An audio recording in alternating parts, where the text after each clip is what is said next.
সারা দুনিয়ার চরম ডানপন্থীদের মতো আমাদেরও ইসলামী দলগুলিতে একই কথা বলছে যে এইখানে আমরা সবাই বাংলাদেশি, সবাই এক, সংখ্যালঘু সংখ্যাগরিষ্ঠ বলে কেউ নাই। এই বাক্যটাই হলো চরম ডানপন্থী। ধর্মীয় ডানপন্থী যারা, তাদের মানে জনসমর্থন কত আছে জানি না, কিন্তু আমাদের মানে রাজনৈতিক আলোচনায় তাদের শীর্ষে হলো জামাত ইসলামী। এবং অনেকেই মনে করেন যে জামাত ইসলামীর প্রচুর সমর্থন আছে। হ্যাঁ, এখন তারা যেহেতু প্রকাশ্য রাজনীতি করতে পারছে, যেটা গত বছর আগ পর্যন্ত তারা নিষিদ্ধ ছিল, পারতো না। তাদের মাঠে ঘাটে বেশি দেখা যাচ্ছে, তারা সভা করছে, তাদের কথাবার্তা মিডিয়ায় আসছে। কিন্তু সামনে যদি সুষ্ঠু নির্বাচন হয় তখন বোঝা যাবে যে আসলেই তাদের সমর্থন কত। আমার যেটা বিশ্বাস, ধর্মচর্চা আর ধর্মীয় রাজনীতি এই দুইটার মধ্যে দুইটা যে আলাদা জিনিস। আমি ধর্মচর্চা খুব ভীষণভাবে ধর্মচর্চা, 5 ওয়াক্ত মসজিদে গিয়ে নামাজ পড়লেই যে আমাকে ইসলামী রাজনৈতিক দলকে পছন্দ করতে হবে, এইটা বোধহয় আমরা এই বিভাজনটা অনেক আগেই করতে পেরেছি। তো ধর্মে আমাদের অটল বিশ্বাস আছে, কিন্তু সেইটা ভোটের দিন ব্যালটে আমার মনে হয় না প্রতিফলিত হবে। রাজনৈতিক দলগুলি প্রধান কালপ্রিট শব্দটা ইচ্ছা করেই ব্যবহার করছে। রাজনৈতিক দলের ভিতরে তো আভ্যন্তরীণ গণতন্ত্রের লেশমাত্র বিন্দুমাত্র নাই, এবং এইটা নিয়ে আমরা কেউ কথাও বলছি না।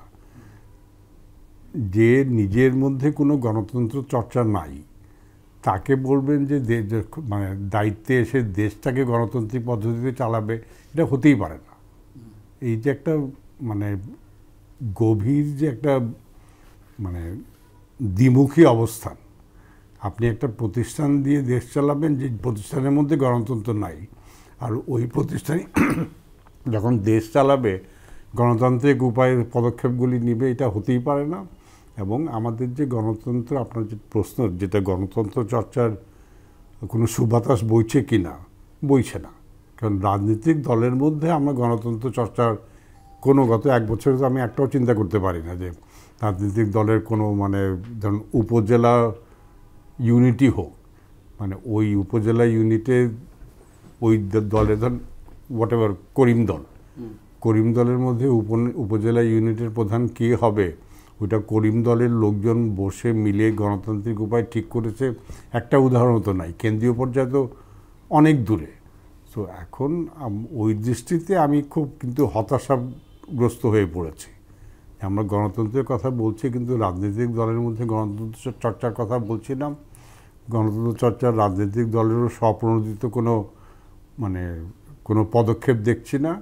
এটা মানে এইখানে তো এটা মানে জমিদারির প্রথা হিসাবে প্রতিষ্ঠিত হয়ে আছে। মানে আমাদের যে ছোট হোক বড় হোক রাজনৈতিক দল, 50টা রাজনৈতিক দলের নাম করা যাবে, যারা প্রতিষ্ঠা লগ্নতে মানে 30, 40, 50 বছর আগে যারা দলীয় প্রধান ছিল, এখন তারাই আছে। আর 2-4টা দলে দলীয় প্রধান হ্যাঁ পদত্যাগ কখনো করে নাই, যদি মৃত্যুবরণ করেছে তাহলে তার সম্পত্তির উত্তরাধিকার যারা পেত, মানে সন্তান সন্ততি, তারাই দলীয় প্রধান আছে। একটা আমি তো মনে করতে পারি না যে একটা মোটামুটি বড় দলের, হ্যাঁ বোধহয় খালি বাংলাদেশ কমিউনিস্ট পার্টিতে হয়েছে। বাংলাদেশ কমিউনিস্ট পার্টির সভাপতিরা মানে পদ ছেড়ে পদ পরিবর্তন হয়েছে। এখন যারা ছাত্র সমন্বয়ক যারা রাজনীতি করছে, তাদের বয়স ধরুন 25 থেকে 30-এর মধ্যে, তাই তো? গত 15 বছরে রাজনীতি বলতে তারা কি দেখেছে? তারা তো বড় হয়েছে এইটাই দেখে যে ধরেন মানে 60-এর রাজনীতি বা 70-এর রাজনীতি, একটা আদর্শের রাজনীতি ছিল, ডানপন্থী দল ছিল, বামপন্থী দল ছিল। কিন্তু এই ছেলেমেয়েরা তো বড় হয়েছে রাজনীতি মানেই চাঁদাবাজি, দখল বাণিজ্য। তারা তো রাজনীতি বলতে এইটাই দেখেছে গত 15-20 বছর ধরে। এর বাইরে তো যে আদর্শের কারণে, জনসেবা করার কারণে রাজনীতি হতে পারে, তাদের সামনে তো একটা উদাহরণও নাই। রাজনীতিতে প্রভাবশালী হওয়া মানেই আমি চাঁদাবাজি করব, রাজনীতিতে প্রভাবশালী হওয়া মানে আমি দখলবাজি বাণিজ্য করব, রাজনীতিতে প্রভাবশালী হওয়া মানে আমি বা আমার পরিচিত লোক টেন্ডার পাবে। এটাই তো তারা গত 15 বছর, এর বাইরে তো তারা কিছু দেখে নাই। এবং রাজনীতি বলতে তারা এটা দেখেছে, এবং এইটাই তারা যেটা মানে হ্যাঁ যে আপনি বললেন যে মলিন হয়ে গেছে, কিন্তু এর দোষ তো আমি তাদের, হ্যাঁ অবশ্যই তাদের দোষ আছে, এটা না করলেও এটা যে অপরাধমূলক কাজ, এটা হয়তো তাদের বোঝা উচিত ছিল। কিন্তু বুঝতে পারে নাই, কারণ আমি যেই পরিবেশে বড় হচ্ছি ওই পরিবেশে তো আমাকে বড় করছে। আমি পরিবেশে যদি ভালো কাজ দেখি তাহলে আমি ভালো কাজ করার ভালো কাজ করতে উদ্বুদ্ধ হব। আর পরিবেশে যদি দেখি যে সবাই চুরি ডাকাতি করছে এবং চুরি ডাকাতি হলো উন্নতির স্বীকৃত একমাত্র উপায়, তাহলে আমি যদি চুরি ডাকাতিতে নেমে যাই আমাকে তো দোষ দিতে পারবেন না। তো আমি ছাত্রীদের ওই অবস্থাটা, তারা যে পারিপার্শ্বিকতার শিকার হয়েছে, যে পারিপার্শ্বিকতায় তারা বড় হয়ে উঠেছে, ওইটা তারা শিকার হয়েছে, এই জন্য আমি তাদের দোষ দিচ্ছি না।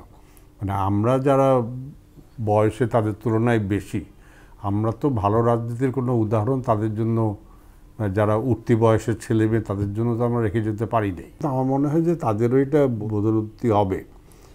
ওটা যদি না হয় তাহলে আগামী নির্বাচনে আমরা সবাই ধারণা করছি যে এনসিপি নির্বাচনে অংশগ্রহণ করবে, কিন্তু এই বোধোদয় যদি না হয় আগামী 1-2-3 মাস মধ্যে, লোকে যদি দেখে যে তারা ওই একই, এটা জাস্ট চাঁদাবাজির অন্য দল, তাহলে তাদের নির্বাচনে যাওয়াটা কোনো মূল্যহীন হয়ে যাবে। যে 1 বছরের জোর গলায় বলবার মতো সাফল্য খুব বেশি নাই।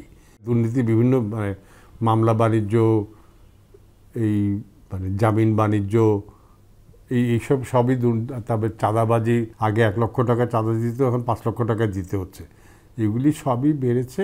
তাদের এখন যেটা কাজ করলে তাদেরকে আমরা, তাদের ব্যর্থতা অনেকাংশে আমরা ভুলে যাব, সেটা হলো সুষ্ঠু গ্রহণযোগ্য নির্বাচন আয়োজন করা। তা আমি আশা করব যে সরকার এখন থেকেই ওই সুষ্ঠু গ্রহণযোগ্য নির্বাচন যাতে আয়োজন করে সেই দিকেই দৃষ্টিপাত করবে এবং সেই দিকেই মনোনিবেশ করে এই জন্য যা প্রয়োজনীয় কাজ তা এখনই করা শুরু করবে।